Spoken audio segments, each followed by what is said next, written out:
No one desires to experience any form of rejection, despite the resilience and growth the power of rejection is said to offer. Most people, honestly, crave to hear yes in all forms. Yes, you're accepted. Yes, you got the job. Yes, I'll stay with you. Yes, you're the best, and so on. Long and short, the word yes feels good and feels like the highest form of validation for most.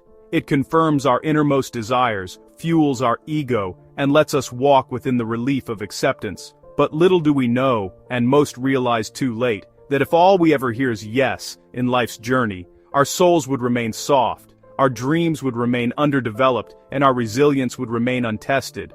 In other words, we will be like fragile eggshells that pour out our life's content at the least encounter with the realistic blows of daily living. The truth very few know before they depart this planet is that no may be one of the greatest teachers we will ever meet, a sacred word that cracks open our illusions, tests the weight of our dreams, and forces us to grow deep and stabilizing roots instead of just spreading outer seasonal leaves. Why does no matter more than yes? At first, no feels like rejection. It stings, and it embarrasses and can even make us question our worth. But the truth is that if we could sit with it, we would discover that no is often the very soil in which our strength, humility, and transformation take root. And I implore you to note these 6 reasons why that word matters to anyone, man, woman, or child, who truly desires to grow. One of the most powerful long-term benefits of hearing no is emotional resilience. Every rejection is like a weight pressed into our spirit. The first time it drops, it feels unbearable. But with each lift, with each attempt to try again, our spiritual and emotional muscles grow stronger. Take Thomas Edison, for example. History remembers him for inventing the light bulb, but he collected over 1,000 no's in the form of failed experiments. Edison famously said, "I didn't fail. I just found 1,000 ways that didn't work." The second lesson of no is humility.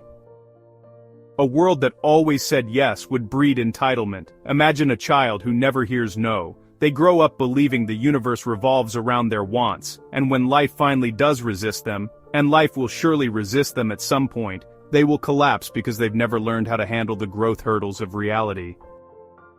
The truth is that we don't control every outcome, and life is bigger than our will. The humble spirit can bend without breaking, while the proud spirit, untested by no, shatters under pressure. The third gift of no is redirection. One of the most life-changing lessons is realizing that a no is often protection in disguise. Many times the things we think we want are not actually aligned with who we are becoming. Think of the college rejection letter that forces someone into a different school, where they meet the mentor who changes their life, or the romantic no that closes the door on heartbreak before it ever begins. Life's no is rarely the end. More often, it is a redirection toward the right path, and true growth requires trust. Trust that when a door shuts, it is not a punishment but a call or signal for recalibration. The fourth gift of no is that it strengthens boundaries. We often think of hearing no as something painful, but it also has a sacred side. It teaches us the importance of boundaries. When others tell us no, they remind us that not everything belongs to us, and when we learn to say no ourselves, we protect our energy, our time, and our purpose from being diluted. Boundaries are not walls, they are the guardrails that keep us moving forward on the right road. The fifth gift of no is that it awakens creativity. Yes is easy. Yes is a straight road with no obstacles, but no forces us to get creative. It makes us find another way in or around a barrier. Consider the countless innovators, artists, and spiritual teachers whose breakthroughs only came because life refused to hand them what they wanted.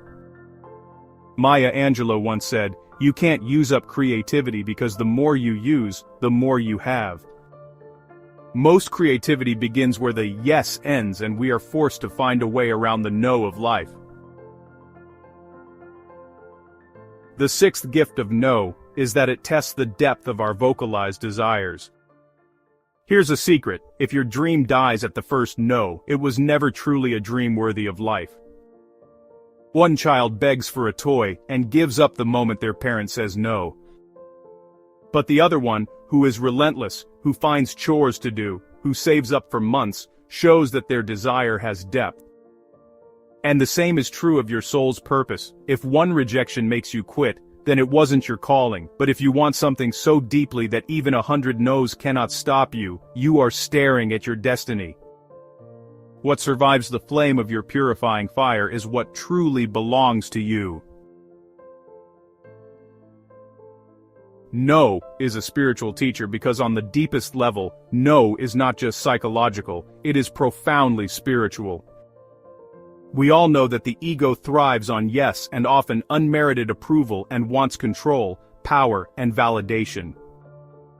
But the soul thrives on surrender, and it is only in the face of no that we learn to trust a higher order and believe that the universe, or God, knows something we do not. Thus, in any form of growth, be it physical, mental, emotional, or spiritual, no is not punishment, it is preparation, and every closed door is an invitation to trust, to lean not on our own understanding, but to surrender control.